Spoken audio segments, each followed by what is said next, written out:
The Holy Grail is universal. By this I mean it is not confined to the concept of Christianity, although in our time the story is interwoven with the Christian legend. This has enabled the story to survive, still capturing the imagination of many in each generation. There is a form of the Grail legend in most cultures. The Orient has within the centre of a great wheel or disc a holy cup in which is held the ever-renewable source of life. I'd hope that after the first video you would have the concept that Christ is a principle, free from religious dogma, a principle that renews, redeems and enlightens. It may be likened to a flame, ever purifying, ever burning upwards, ever enlightening the mind of man.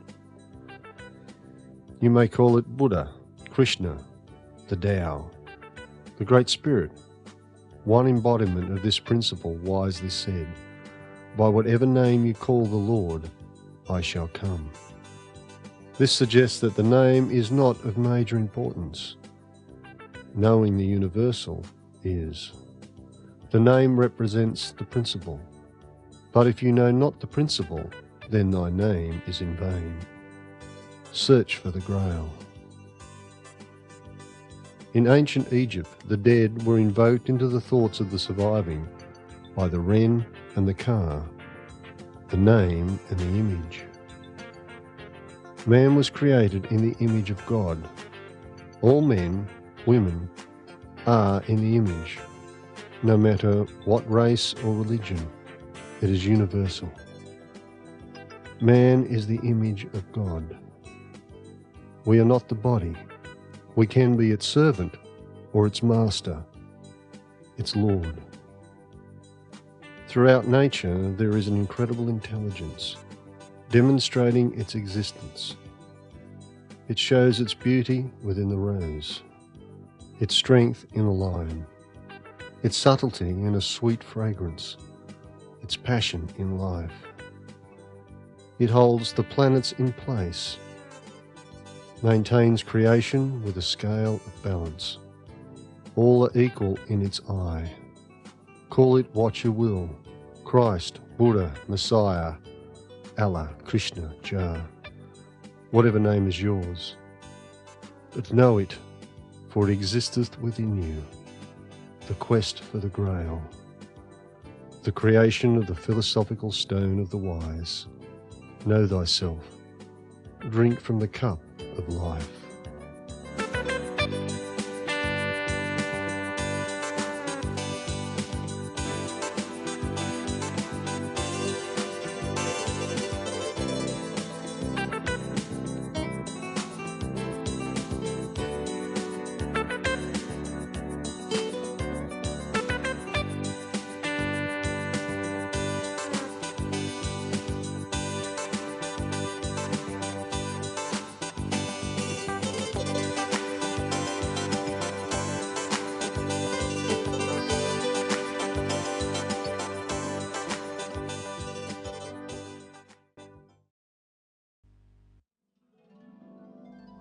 For the young Arthur to prove he was the rightful king, he had to remove a sword that was magically fused to an anvil. This simple part of the story has great Kabbalistic significance. A king has a crown. The hilt of the sword that turned every which way to keep the way to the tree of life is in the sphere of Kether, the crown. This is the sword that King Arthur had to remove from the anvil.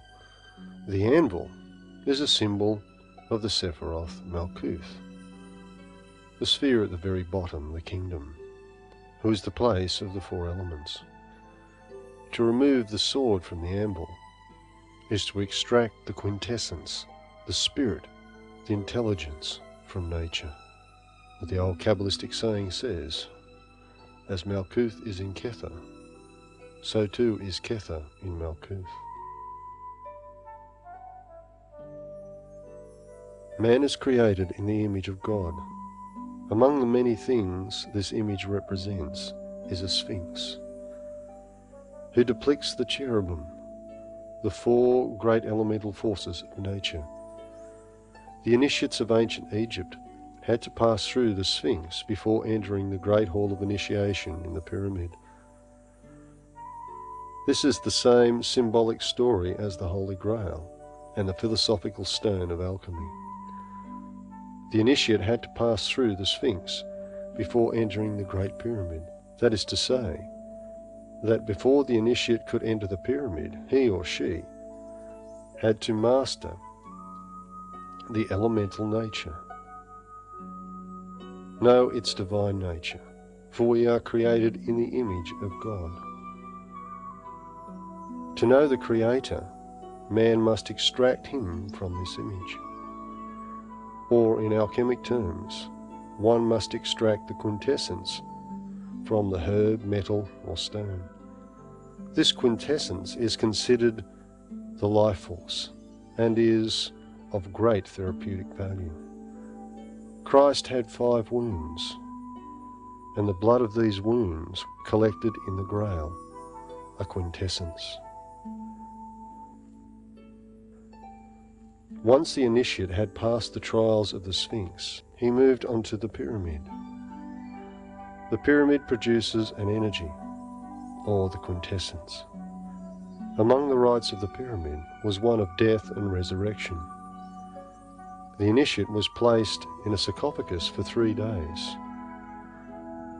where he or she underwent the rite of passage from one world to the next. This infused the initiate with their immortal spirit. Like the alchemic elixir, the quintessence is extracted. The initiate becomes full of virtue, woken to the universal principle.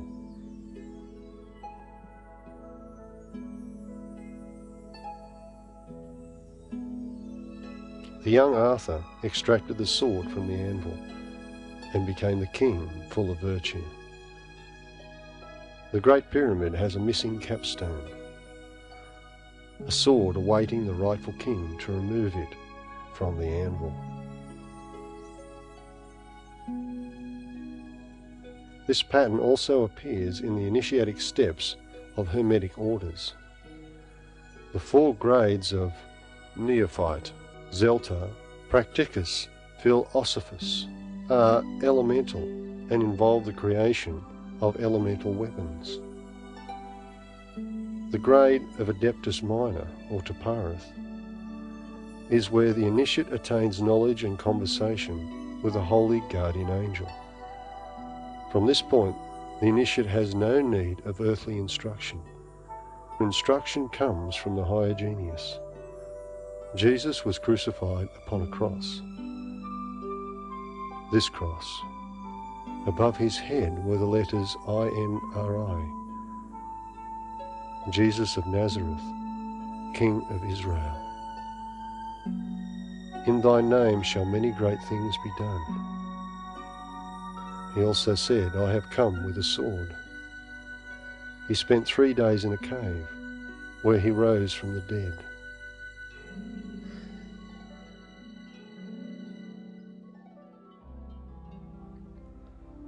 The Kabbalistic tree is at the core of unlocking the archetypal meaning of these sacred stories.